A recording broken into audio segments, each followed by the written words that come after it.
Thank you. Good morning, everyone. Welcome to the Finance and Risk Committee. I'm the chair, Tracy McKibben, of the New York Power Authority and New York State Canal Corporation Committee. I welcome my fellow committee members who are participating virtually. Chairman John Comel, Dennis Traynor, Eugene Nicandri, and Betheda Gonzalez. Anthony Pacenti and Michael Balboni are excused from the meeting today. I also welcome the NYPA staff that I see around the table, as well as also some participating virtually. This meeting has been duly noticed as required by the open meetings law. I now call this meeting to order. All the committee members have had a chance to review the meeting agenda. I'll ask if there are any amendments to that agenda. Being no amendments, I'll ask for a motion to adopt the agenda for today. Second. Moved and seconded. All in favor, say aye. Aye. Aye. Any opposed? Motion carries. Thank you. The agenda is adopted. The next portion of this meeting will be held in executive session. I'll ask for a motion to conduct an executive session to discuss the financial and credit history of a particular corporation pursuant to Section 105 of the Public Officers Law. So moved. Second. Second. Moved and Aye. seconded. All in favor, say aye. Aye. Aye. Any opposed? Motion carries. Thank you. We will be back with you shortly. As the team is regathering here in the room, I'll ask for a motion to resume the meeting in open session. So moved. I think I heard a motion and a seconded in there. All in favor, say aye. Aye. Aye. Any opposed? Motion carries. There were no votes taken during the executive session.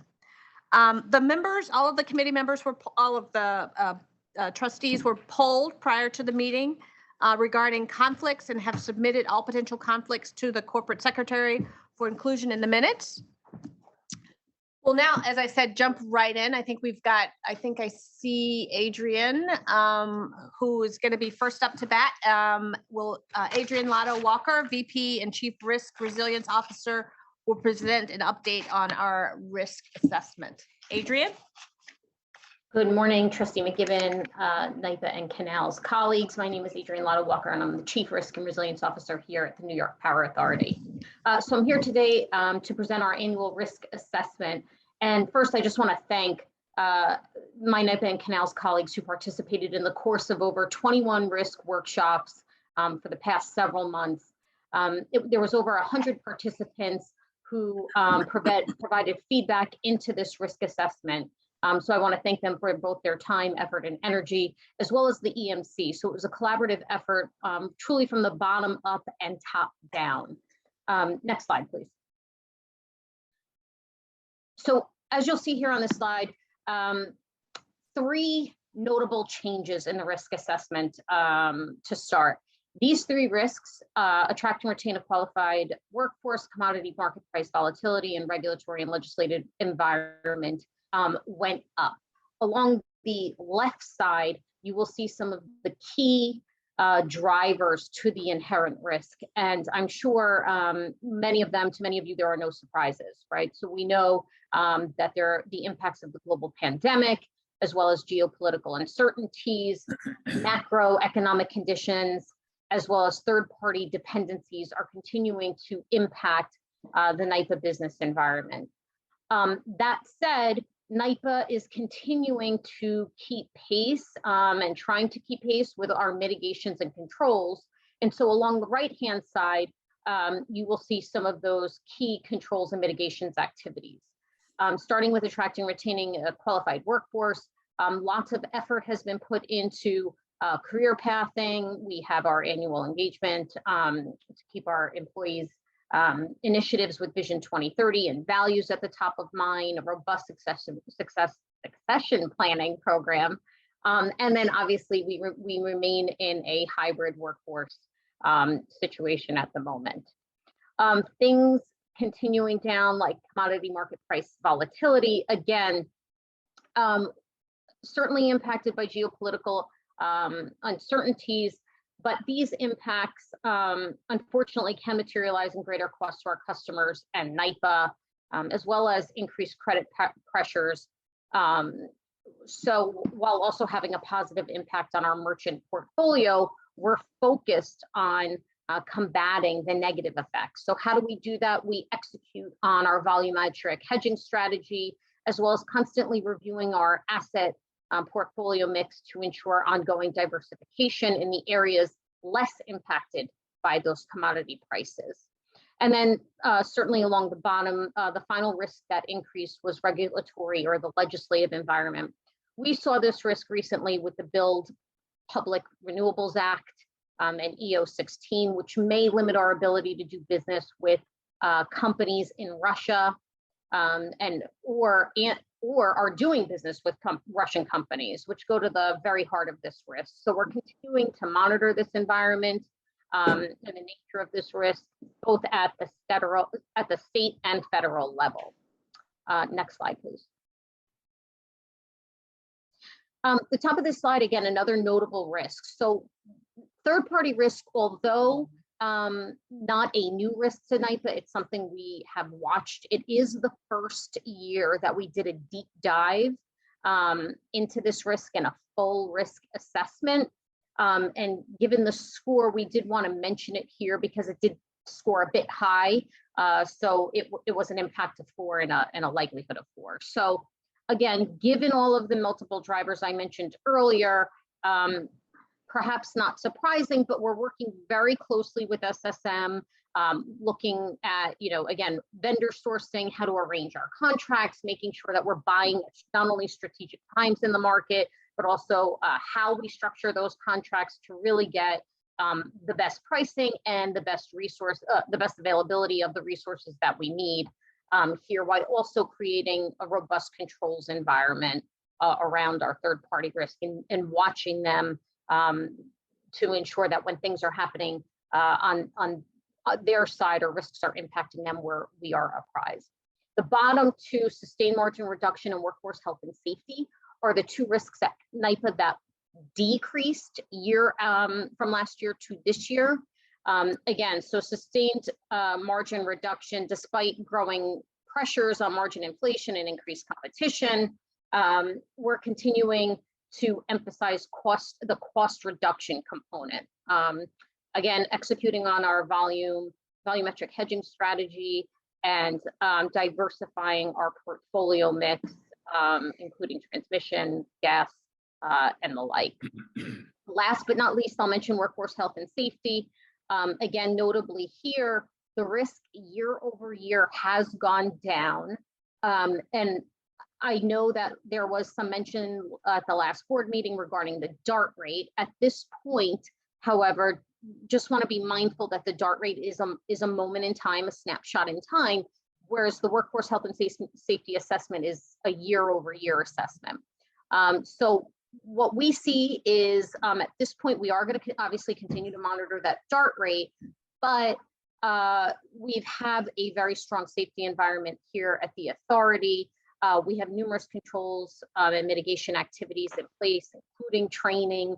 There's been a number of assessments conducted in this area, and all of them have scored quite favorably. So a lot of the key safety metrics continue to trend in the right direction. But like I said, we're going to keep an eye on that DART rate for sure. Next slide, please. Adrienne, before you go on to the next slide, just a couple thoughts on the last 2 pages that you've gone through. Understanding that the focus is really on how we look at these risks and their broader impact to the business, and you take a whole, you look out for the whole year. I guess, can you help me understand, how you're assessing, as every business is talking about the volatility, both from how, whether it's a workforce issue of how how people are working and want to work, as well as inputs, from, global impacts, the war in Ukraine on, on pricing, and as well as the regulatory volatility, both, at the federal level as well as at the state level. Can you just give me a sense that you have of how we've matured in our ability to address some of those. And then I have a specific question both around the attracting workforce as well as the supply chain. So can you just give me a broad assessment? You've gone through all of these individually. So, you looked over the last year from where we were last year. Can you just give me a more holistic picture of where you think we sit today in evaluating all of these risks, identifying them and then managing them? So I think that's a great question. Thank you. Overall, I am happy to report that I believe NYPA is continuing to keep pace fundamentally with many of the risks that are continuing to impact the environment, right? And I think we've done that over the past year. A significant amount of effort has gone into the controls environment led by Dolly Jinvit and her group, working very closely with risk management and of course the EMC and all of the leaders within the NYPA organization. So we've really doubled down, if you will, in that area of controls, because to execute on opportunities, we need to ensure, and there are many opportunities within the energy sector at the moment. That things are changing, things are evolving, but in order to execute on those opportunities, we need to ensure that we have robust controls so that we're not pursuing opportunities without managing our risks. So a ton of effort has gone on in the past year, and I overall the environment has become more mature, I would say, in the past year, and continues to be. I think there's a real effort around it. Thank you. I didn't know, Trustee McKibben, before I go on, did you want to ask your deeper question on, you had said workforce? Oh, yeah, sorry. The other question is, like, when you look at the workforce issue, when you talked about the hybrid as one of our mitigating factors, mitigating strategy, right? Do you also look at it as a potential risk? The fact that we're working in this hybrid environment, you have people in, people out. So what's your thoughts on that as not only just being a way to mitigate risk, but being a risk in and of itself and how we do business? So the short answer is there has been data, and I'll let Christine speak about what our actual data shows here at NYPA, but there is data that particularly at the beginning, more so of the pandemic, there was a lot of concern around cultural degradation, meaning, here at NYPA, we believe in one NYPA, we're NYPA Blue all the way through. And so how do you bring new employees into this hybrid environment and make them feel that and connect with that? We've had a number of programs in place and I think successfully navigated through that. But Christine, maybe you want to highlight some of the good cultural work that's been going on for the past year to make people feel good despite being separated by virtual. Yeah, sure. Thanks. Well, I'll start by saying we have a large part of the workforce that is not hybrid, that they work full time. And so I just wanted to note that. But we are doing a lot of work around values. We launched workshops, words in action to really help people connect the work that they're doing to the vision. And we have a whole series of events kind of surrounding that. So that definitely is one piece. We're still working on employee engagement initiatives, doing team building, a lot of those kind of activities, working on our communications plan and really kind of pushing, connecting the work and the vision. In addition, we have our mid-year review process, and that's sort of another point to make sure that people are connecting, managing performance. So it's not just about engaging, but it's also making sure that we have the right cadence, the right oversight of the staff that are hybrid. So all of those factors are there. In terms of our exit data, we are seeing a decrease in people leaving for other hybrid or fully remote jobs. That was definitely one of the issues last year. So we are seeing a decline in that. So I think, compared to with the external market and what we're doing internally, I think we're in a good place. Thank you. And then the final question is, and I think what we're expecting you to come back on the third-party risk to have a deeper dive around how we look at our suppliers and what that means, both in terms of labor as well as the raws that go into our ability to, execute on contracts and to drive our business. So I think it'll be important for us to make sure, get a deeper dive and understanding and your thoughts around that third-party risk view for the, throughout the business, right? Absolutely. I was am aware of sort of the conversation that was happening I was just not on camera, but I was listening in and have some ideas. Phil and I actually already spoke and with Garish, and we'll be coming back to you with a deeper dive on that. Not a problem. Yeah, just making sure we have a really good handle on our exposure in these multiple levels, right? Absolutely. Yeah. Great. Sorry. Go ahead. Thank you. Go ahead. No. So this is holistically what the annual risk assessment explored. So along from noon till about 6:30 p.m., you'll see all of the risks, the enterprise risks that we monitor here at NYPA. And we've year after year, again, performed assessments on. As I said, most of them remained the same, consistent as 2021, but several did go up and 2 went down. Along the left-hand side, around 6:30 p.m. to 11:30, you'll see these little boxes. Again, those are risks, not that they haven't previously been identified, they had, but we conducted deeper dive risk assessments into these areas. So for the first time, again, we don't have trending available, but I anticipate coming back next year and being able to show what the risk or what the movement, if any, has occurred in those additional risks. And this is really in alignment, as I'm sure you noticed, these risks that were identified and chosen are really to effectuate our strategy, Vision 2030. So that is why some of these have been chosen. Next up would be the Canals risk assessment. So that's on the next slide. So here on the Canals risk assessment, we also performed an annual risk assessment on the canals, obviously a different business model, if you will, than NYPA, but certainly not without its opportunities and challenges. Here, I think the ongoing challenge remains the canals budget. As you know, and we're working hard on ways to address these funding challenges while keeping the system safe and secure. That's the number one, I think, challenge for the canals. All of these risk drivers are integrated, right? So I'm going to focus here mostly on the aging infrastructure driver.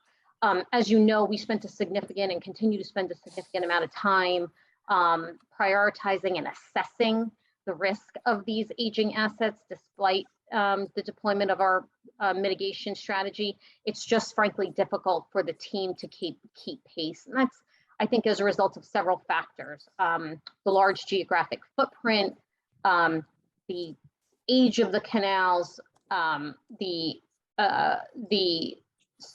local political pressures and scrutiny that some of this work receives, and then frankly the seasonability of the canals, right? It's the seasonality. It's not you're not able to work 12 months a year to do some of the work that needs to be done. So again, the key takeaway from this workshop or these workshops were that we need to ensure adequate resource allocation, both in human resources as well as funding to maintain a safe and reliable infrastructure. Next slide, please. And then again, holistically, here's the spider chart for the canals. So again, nothing I think here is notable from a year-over-year change, but we certainly continue to keep our eye on the prize and work with across with all the different stakeholders to keep the canals assets safe and operable. And I'll pause there. Can I ask a question, or just, my understanding is that, with the, huge national infrastructure bill and the Canals' new label as a national historic site, that there might be some funding opportunities that didn't exist before that would help at least address some of these things, not to solve because the problem is humongous, but to begin to just more help in meeting the need. Do I have that correct? Yes, so we Yes, I could have, jump in there. Trustee Oh, sure. Gonzalez, it's Justin. Yeah, I could jump in. We continue to explore all avenues of financial support, including federal and state. And we have, conversations ongoing along those lines. So you're right, Trustee Gonzalez, we are potentially eligible for some assistance. And we'll try to come back to you with a status report on how we're doing. And I'm sure that given the scale of the work that needs to be done here, that we'll need to cobble together as many sources of funding as possible. And so it's very much on our minds, and we're working hard to try to come up with some potential funding sources.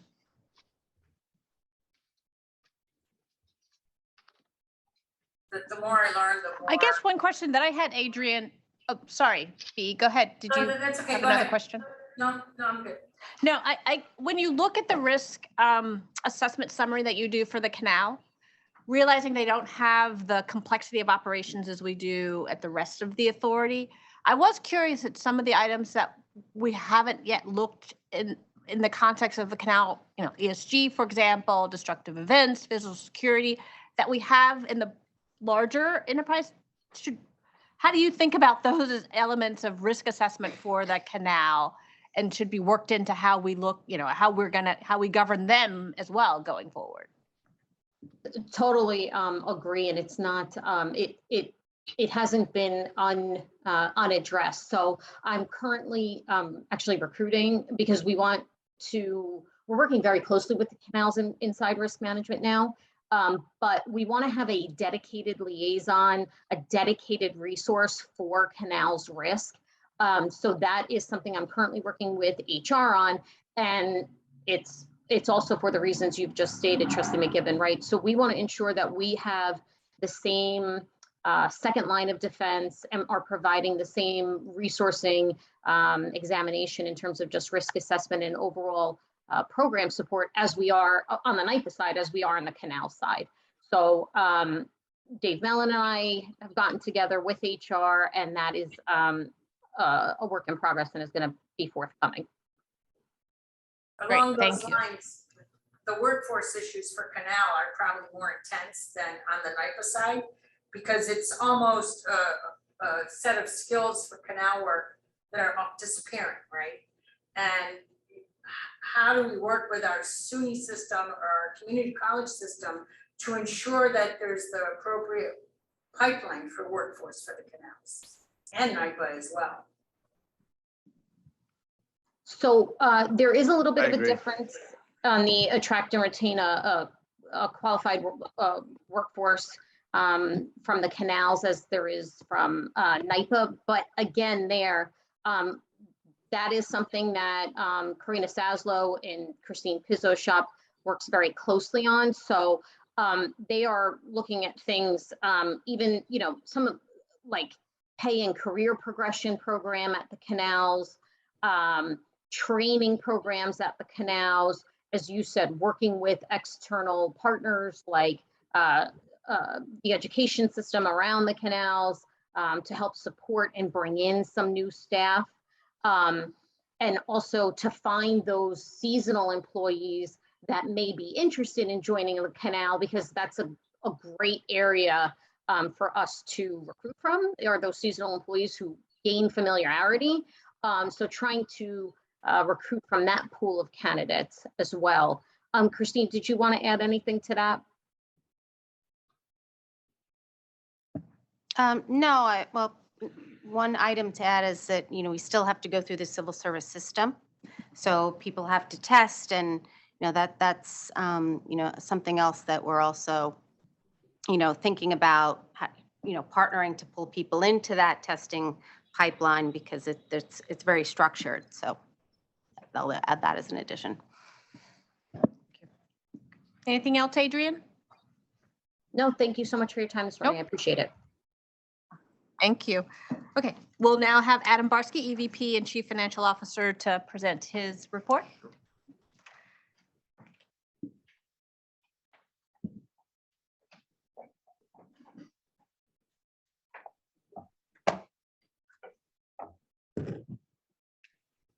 Good morning, trustees, NYPA staff, members of the public. I want to give an update on where we are through the first 5 months.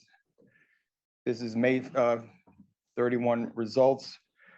Net income, 76 million against our target, our budget of 38 million, significantly ahead of target, mostly driven by the greater than anticipated revenues in our merchant portfolio due to increase in energy prices and also increase in our transmission revenues as well.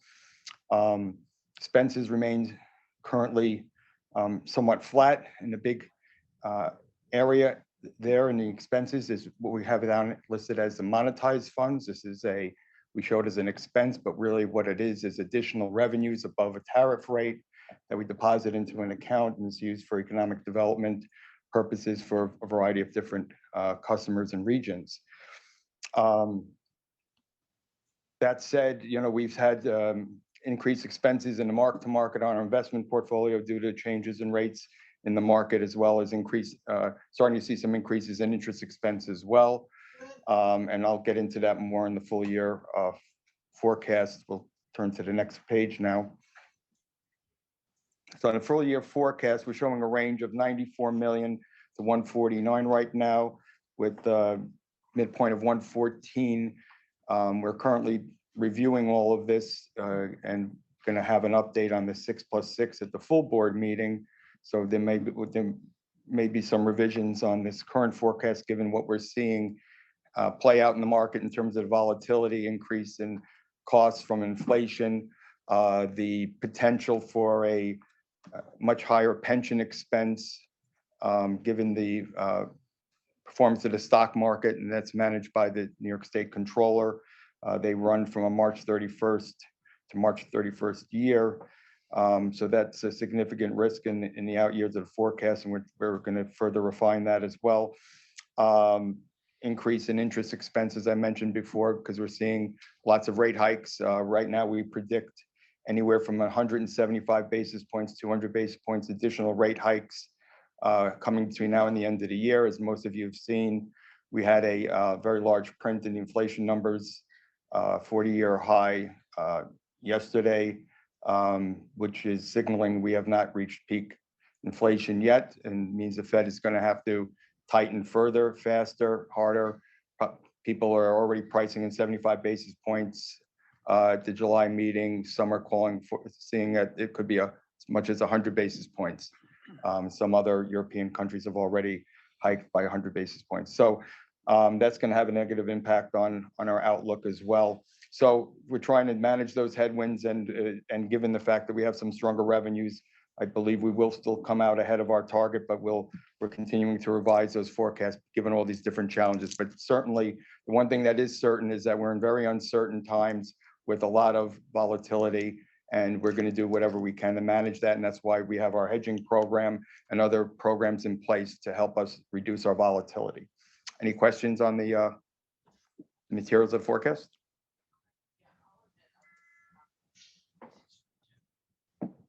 Any other questions from the committee? No, thank you, Adam.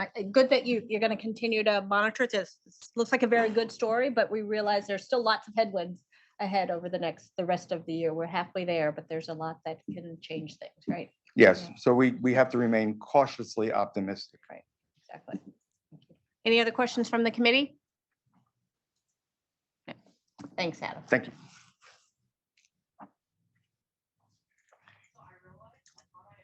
Now we'll invite Kerry-Jane King, Senior Director of Sustainability, to present an update on our ESG area. She participated. Oh, there she is. Yes. Good morning, trustees. Focusing on the S and the G. Focusing on the S and the G. Yes. Good morning, trustees and my friend Canals colleagues. So in this update, I'm going to address the scope of ESG, yes, specifically the S and the G, and how progress is reported to the board. I'm also going to talk about our upcoming sustainability report and Moody's credit impact score. Next slide, please.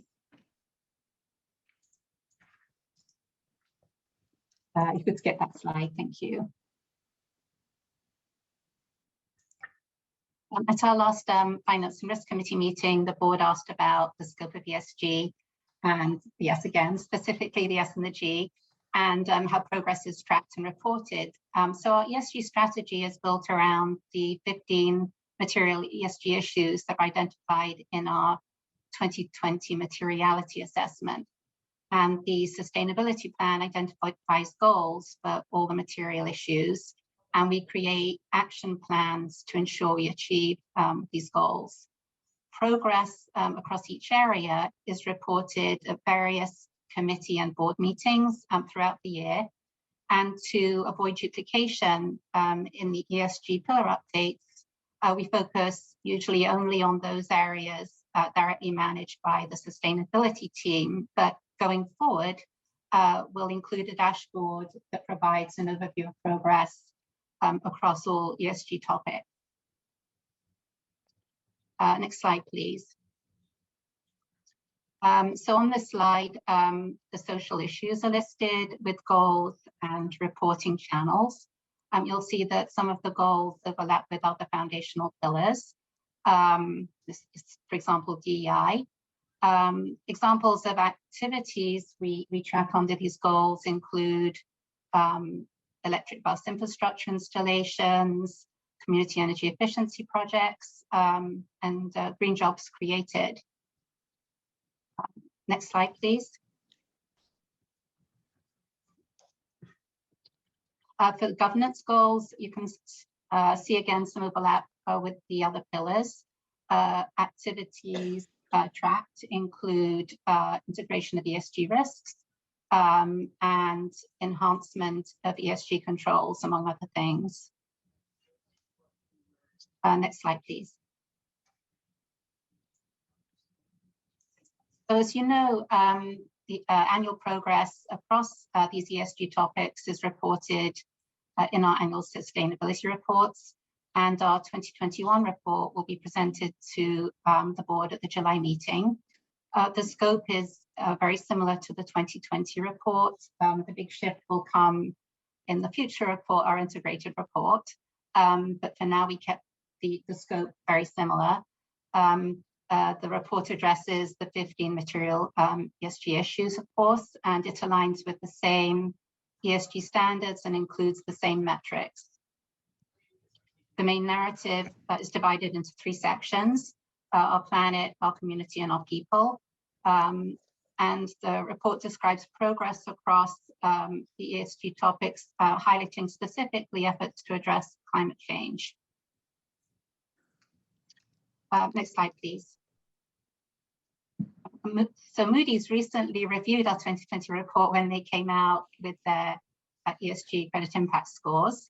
And as the name suggests, the scores evaluate the impact of ESG risk factors on credit ratings. Moody's has determined that ESG risk factors don't have a significant impact on NYPA's credit rating. And their assessment of our ESG performance is very favorable. So the credit impact score may be surprising, but Moody's has pointed out that strong ESG performance may not have a demonstrable financial benefit for a company like NYPA that already has strong financial performance. The credit impact score is based on individual profile scores as well as other credit considerations. And the individual profile scores measure the financial impact of exposure to and management of risks across 15 ESG categories. NYPA is at or above the median for sector peers across all 15 categories. As with the credit impact score, we got an overall score of 2, neutral to low impact for social and governance, as well as a 2 for 4 out of 5 of the environmental categories. For physical climate risk, though, our score was a 3, moderately negative, which brought our overall environmental score down to a 3. By way of explanation, Moody's comments reference the location of our assets and exposure to extreme weather events, including, and I quote, volatile hydrology conditions. I'll stop here and I'm happy to answer any questions. So thanks, Kerry-Jane. I think just congratulate the team on how you've continued to mature how we look at ESG throughout the enterprise, identifying the elements as well as, sort of tracking and managing how it's reported through the organization, through the committees here at the Board of Trustees. So good work there. I guess 2 questions that I had. One, I want to make sure I understood what you said. Moody's assessment was that, there's no real benefit to NYPA around ESG. And I think what you meant to say is we don't get as much lift because we already do a lot of the work that other companies who are just starting to focus on ESG, right? Did I interpret what you said correctly, that it's more about we just don't get the same lift that other companies might get as they build out their ESG and sustainability program because we are so, we're our history is hydro, which is a renewable, right? So. Yeah, I would say that that's absolutely part of it, as well as the fact that from a credit perspective, we're also starting at a very high place. So we're one of the highest rated entities in that universe as a AA. So there's not a lot much higher we can go from having ESG impact that AA to a AAA, let's say. Right. But clearly, there's no real drag, as Kerry-Jane said. Nothing was noted negative specific to NYPA other than the region in which we exist, which is Northeast, and they're just saying anybody that's in the Northeast is going to be susceptible to more frequent severe weather events. So overall, and as it's highlighted here, only 2% of the universe actually did higher. And in those cases, that's where those people may have had a low credit rating, but because of their ESG, they're seeing that as a positive. But mostly they're looking to say, okay, who's out there where this is actually a negative? Somebody has a lot of coal plants or a lot of other things where they're going to have to deal with that in the future.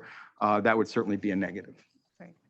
And our peers, are those public utilities? When we refer to peers, is it just public utilities or public? Yes, the rated universe was 141 entities. But is it? Yes. It's public utilities, right? Okay. Yep. Right. And utilities in general. Yep. So utility, Yeah. the industry as a whole. IOUs and Great. public power. Yes. Okay. Great. Yeah, Any other questions from the committee? Sorry. Go ahead, Kerry-Jane. No, I was just going to add to Adam's point that the example Moody's gave us with health and safety, in answer to your question, they said, a company can do really well on health and safety, like NYPA, for example, and that's very important because it will sustain our strong financial performance, but it won't necessarily have a financial benefit to us. So they made that distinction. Whereas if you have a sort of negative health and safety record, of course, that will impact your financial performance. So it's managing risks is key, and the stronger our performance, obviously, the better we are managing our risks and the better position we are in to sustain our financial position. So that was just the example that I just wanted to share from Moody's. And I'll tell you that a lot of people we speak to very interested in what we're saying about integrated financial reporting. Everywhere I go speaking to investors, it's top of mind ESG. They're given mandates by their boards, their committees, what they can have in their funds or not have in their funds. So they're always very interested in what we're doing, and they see us as being a leader in this area. So it's definitely top of mind and in the investor community. There's no question about that. Great. Any other questions for Kerry-Jane? So with this, and I failed to say it for Adam's report as well as for Adrienne's report, there are no votes necessary for this. This is just to update the committee. So now we'll invite Andy Boulais, VP of Project and Construction Management, to present the next 3 items.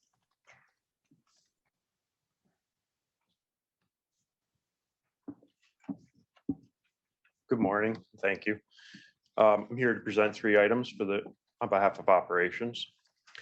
The first item today is for Smart Path Connect project substation construction. Today, we're requesting the Finance and Risk Committee recommend approval of a 5-year contract award to Michaels Power of Neenah, Wisconsin, in the approximate amount of $104.7 million to the Board of Trustees. As you may recall, we presented several contract awards over the last few months in support of Smart Path Connect project, and this is another contract that will support the implementation of that project. Smart Path Connect was approved by the New York Public Service Commission in October of 2020 as a priority transmission project and subsequently approved by the trustees in March of 2021. The scope of this contract includes, but is not limited to, site and foundation work, above and below grade electrical work, commissioning, testing of the substations listed. The listed brownfield sites are existing substations being upgraded, whereas the greenfield sites are new substations being built by the project. Pending Article 7 approval, construction is anticipated to begin this fall with a targeted in service of 2025, with punch list and closeout items continuing thereafter as needed. In December of last year, a request for proposal was issued. 10 proposals were received in February of this year.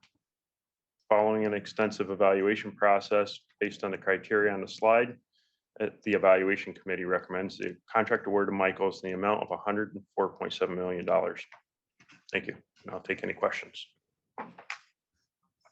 Any questions from the committee on this one? What was, I was looking for the range of bids, where Michaels fell within that. I would have to defer to John Canali because I don't have that information off the top of my head. Is John Canali here? I don't think he is. Okay. They were the low bid though. Yeah, I'm on video. They were the low bid by a decent amount. Okay, great, thank you. John, It's not very case. I don't think we need to though. Yes, I was Judge. told we didn't have to. Because it's consent item, right? That's what I told you. Yeah. And then I think, I don't know if you want to come to Can everyone mute if they're not talking? Judge, go ahead. You have a question? John, or this is a company out of John Markowitz, Wisconsin. The projects, this part of the projects are in northern New York. I assume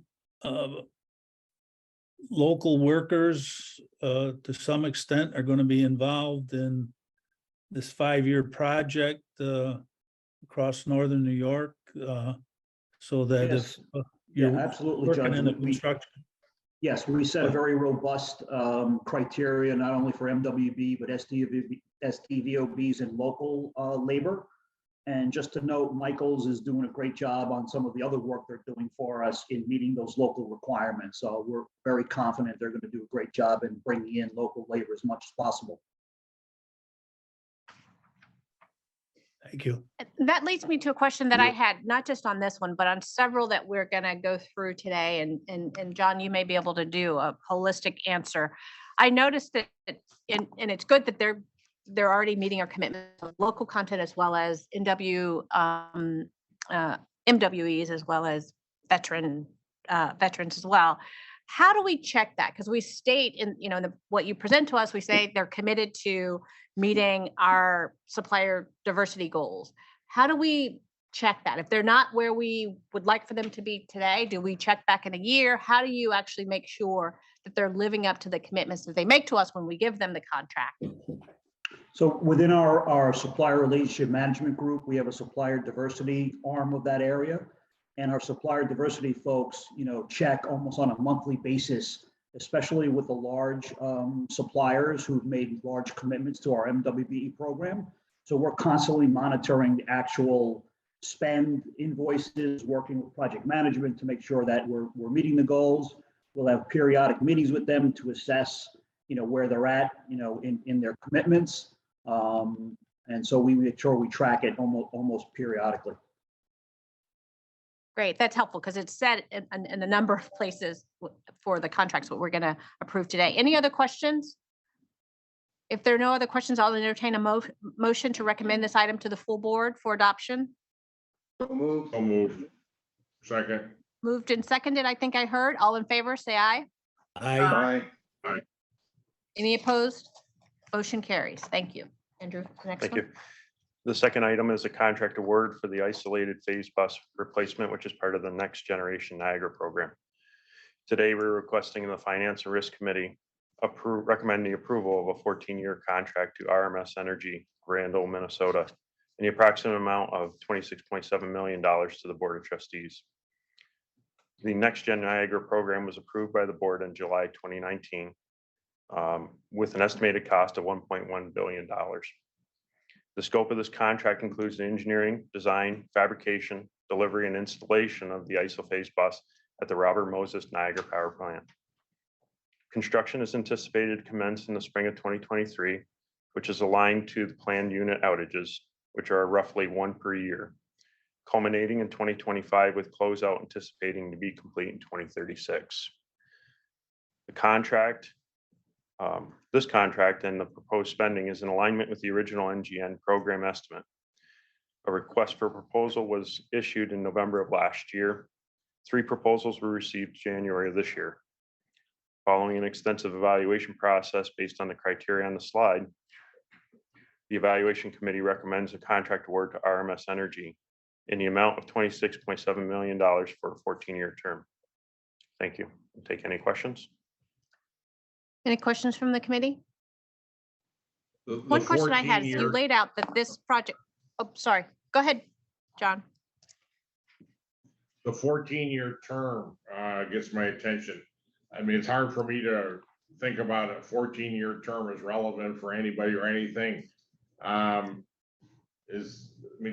to me a little bit about what protections we have about anybody's ability to perform for 14 years. Great question. We've done the same model in the past with various life extension and modernization programs at St. Lawrence, at BG, Lewiston Pump Plant. It creates consistency from unit to unit, and that's what we look for in our delivery and the equipment that we're installing. We do have this contract tied to certain indices, aluminum and PPI for switchgear for the purposes of handling the fluctuation in the marketplace. And of course, as our normal contract awards, we do have mechanisms in there if they default on a contract. So we have ways to protect ourselves and go against bonding in order to ensure that the project can get complete. Okay, thank you. So you laid out that there's 4 main projects to this next gen work, and the next one we're going to talk about is the crane. So I follow that. So Yes. this contract award is for which of the 4? Is this the integrated controls upgrade or mechanical and electrical upgrade? Mechanical and electrical. Okay, great.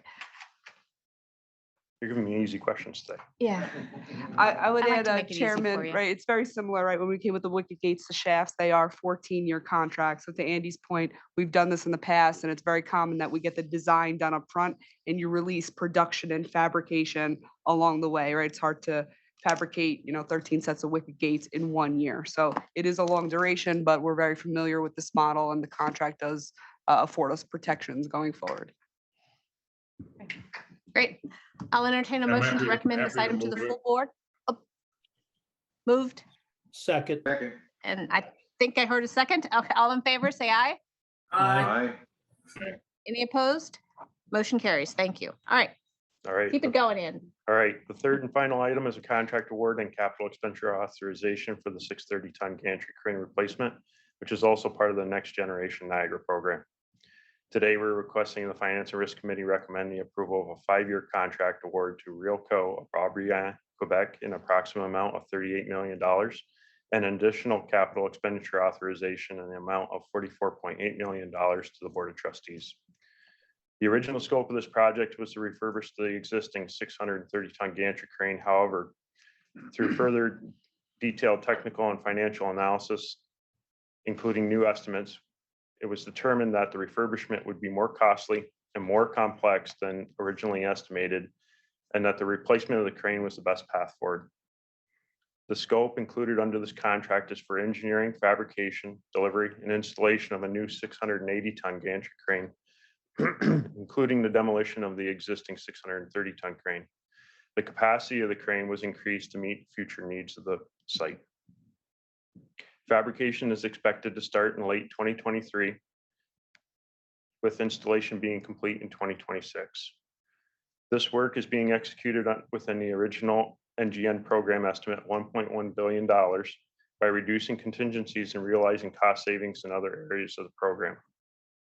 A request for proposal was issued last September, with 2 proposals being received in January this year. Following an extensive evaluation process based on the criteria on the slide, the evaluation committee recommends a contract award to Realco in the approximate amount of $38 million for a 5-year term. The total project estimate is $58.4 million. To date, $13.6 million have been approved. So this request of $44.8 million will authorize the balance of funds to complete the project. Thank you. I'll now take any questions. So when did we acquire the 630T gantry crane? We're replacing it with the 680. So when did Sure. we? That's the original crane from the inception of the project. Which was when? 1957. That's a long Yeah, it would time. have been built in 1957. It was refurbished once before too, in preparation for the upgrades that we did in the 2000s. That's a long life. It's old. Yeah. What's the Any other expected questions from the life committee? use of the new one? Great Twice as question. long. So, and as part of the analysis of replacement versus refurbishment, part of that analysis was to determine what is the life expectancy if you refurbish the existing crane versus replace it.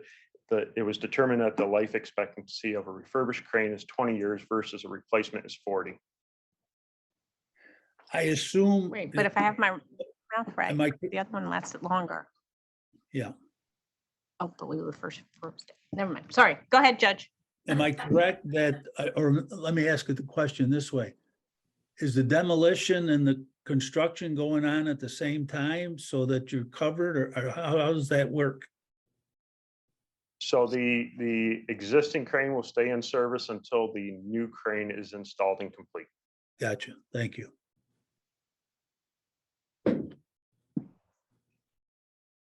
No other questions? And I'll it- entertain a motion. Just Sorry, clarify go the ahead. You had one? Canadian, the Canadian versus US company issue here, if there is one. Not a consideration. I mean, the bids are tight. Well, are the- qualifications so- that much different, that much better. The Realco was the best value and lowest price bidder. And if there's other concerns regarding like US Steel or other, they are using US Steel in their fabrication.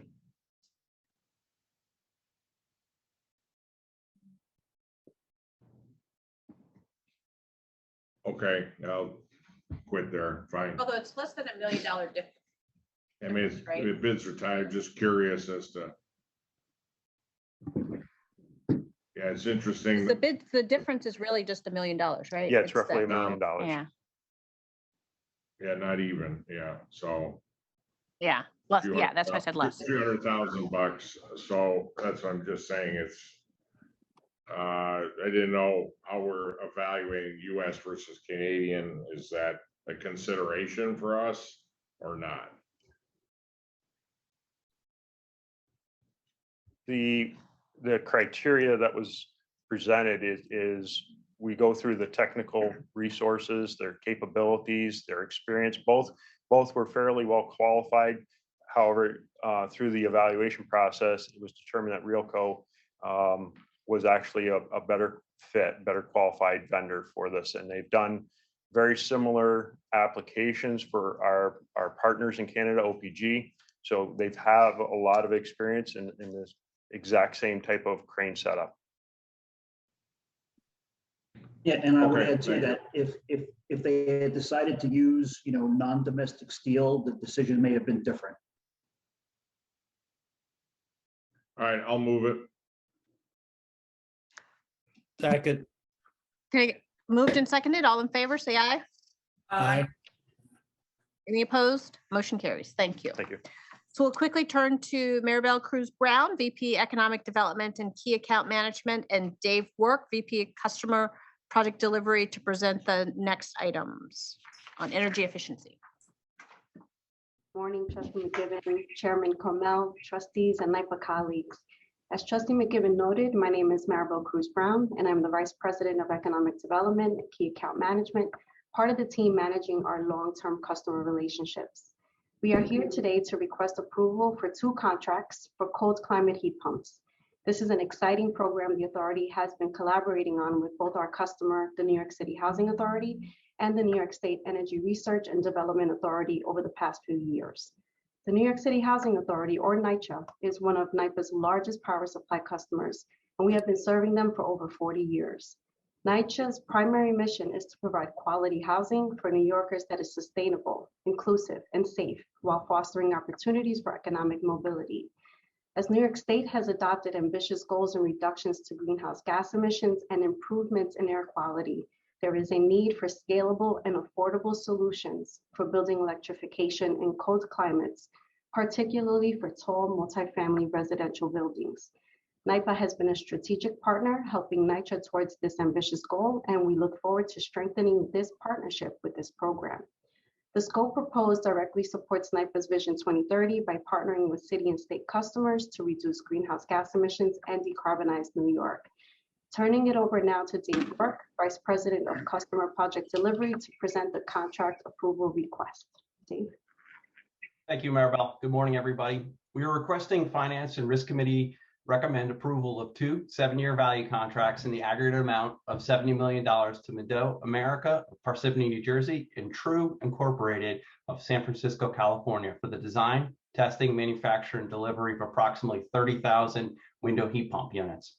In addition, we're seeking a waiver of the Article 22 steel components for Mado America. Steel components comprise less than 5% of the value on the units for the Mado contract, and the use of U.S. source steels for these minor elements would have significant impact on cost and schedule. As Maribel indicated, the authority, in collaboration with NYCHA and NYSERDA, developed a request for proposal seeking cold climate packaged heat pumps that can be installed through a typical window opening. Think of an AC unit, except for it's able to heat the Northeast winter as well as cool during the summer. Goals of this effort are to develop scalable and affordable cold climate heat pump solutions and accelerate the development and commercialization of these products with an end goal of building electrification and decarbonization. The resulting units will have a wide applicability across not only NYCHA, but the entire New York City multifamily housing sector. This RFP was advertised for public bid in December of 21. 14 bidders were invited, 6 proposals were received. Cross-functional team from NYPA, NYSERDA, and NYCHA, as well as third-party experts, evaluated the proposals based on technical commercial requirements, product availability, and customer requirements. These will be value contracts. All purchase orders will be released in accordance with the authority's expenditure authorization procedures, and all costs from associated projects will be recovered from NYPA's Energy Efficiency Program customers.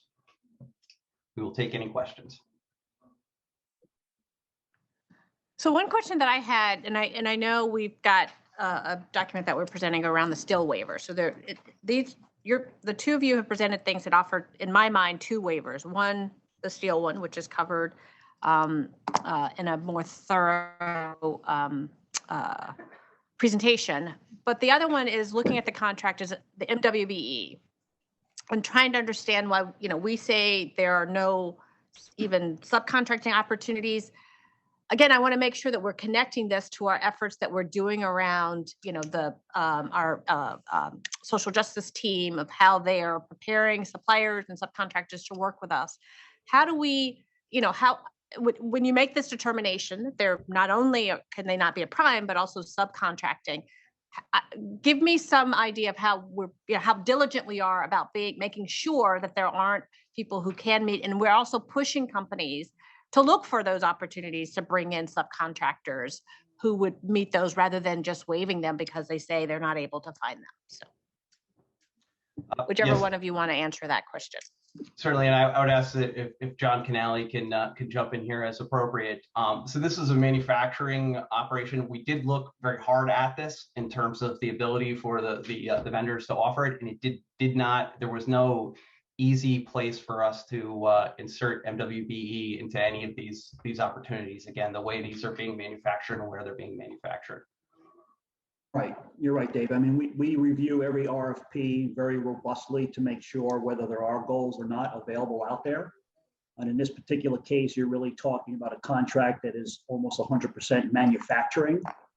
There are no really opportunities for installation or other types of work. So in those cases, a lot of these, equipment type contracts often get waived due to that.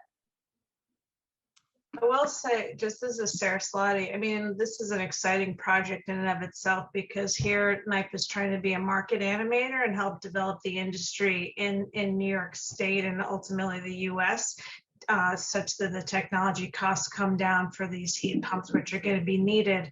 Yeah, no, I get that, Sarah. I get that. I understand that. Yes, the second, but I was just sharing that. The second, but to your more direct point, what another exciting aspect of this is that when we look at the implementation and the operations and maintenance, we have been talking to NYPA about whether we can get residents actually to be supporting the implementation, which I think touches more on the MWBE and the environmental justice component. So we also are approaching this overall project from a workforce development standpoint.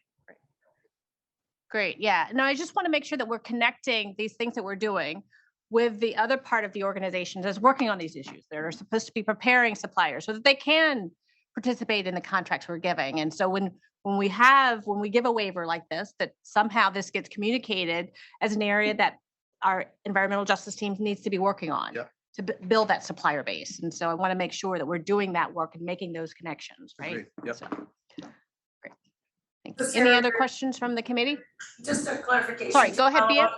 Just following up on where you started there with Sarah. So Sarah, NYPA and NYSERDA and the State Housing Finance Corporation, all of these folks have networks and communities that are MWBEs that are doing repair work, right, in these housing areas. So you're bringing, the goal would be to bring those folks into this new line of business. Yeah, so it would be to support, right, the workforce development from in those communities. Yes. Thank you. That would be exciting. Great. Any other questions? No other questions. I'll entertain a motion to recommend this item to the full board for adoption. So moved. Second. Moved and seconded. All in favor, say aye. Aye. Any opposed?